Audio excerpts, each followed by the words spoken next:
ওই 32 নম্বর ভেঙেছে, লুট করেছে। সুধা সদন, ডক্টর ওয়াজার সাহেবের বাসা, জয়পুতুলের বাসা, সেটা লুটপাট, আগুন দিয়ে পুড়িয়ে দেওয়া, যেখানে আবার হাজার হাজার লক্ষ লক্ষ নেতাকর্মী তার সব কিছু হারিয়েছে। আমাদের তো সেজন্য আর কোনো আফসোস নেই। কিন্তু যারা এই কাজগুলি করেছে তাদের তো ছেড়ে দেওয়া যাবে না।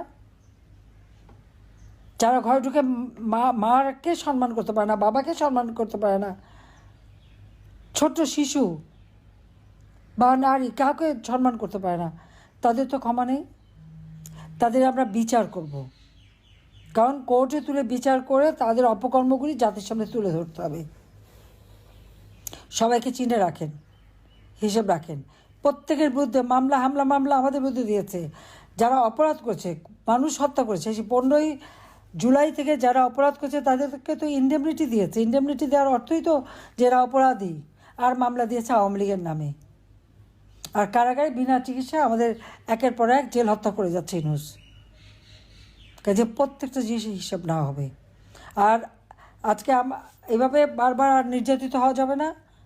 সকলে এখন নামতে হবে, প্রতিরোধ গড়ে তুলতে হবে। ওই মব ভায়োলেন্স যারা করছে তাদের বিরুদ্ধে ব্যবস্থা নিতে হবে। এবং সেই জন্য যে কর্মসূচি আমরা দিয়েছি 13 তারিখ পর্যন্ত, এই কর্মসূচি বাস্তবায়নের জন্য জনমত সৃষ্টি করতে হবে।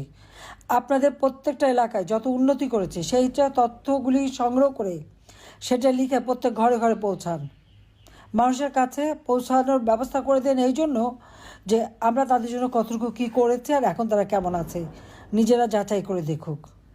আর আওয়ামী লীগের নিবন্ধন বাতিল, আওয়ামী লীগের কার্যক্রম স্থগিত, আওয়ামী লীগকে বাদ দিয়ে ইলেকশন করবে।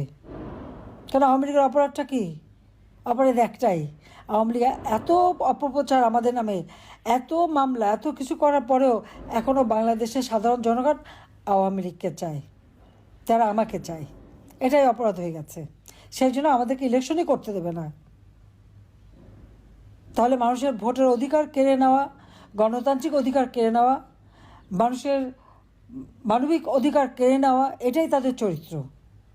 তারা নাকি গণতন্ত্র নিয়ে এসেছে, নতুন দেশ স্বাধীন করেছে। কোথায় স্বাধীন, কোথায় গণতন্ত্র? চরম স্বৈরতন্ত্র, চরম নির্যাতন চালাচ্ছে। এই অবস্থার পরিবর্তন ঘটাতে আমাদের একমাত্র শক্তি জনগণ। কাজে সবাই জনগণের সাথে যান, জনগণকে সাথে নিয়ে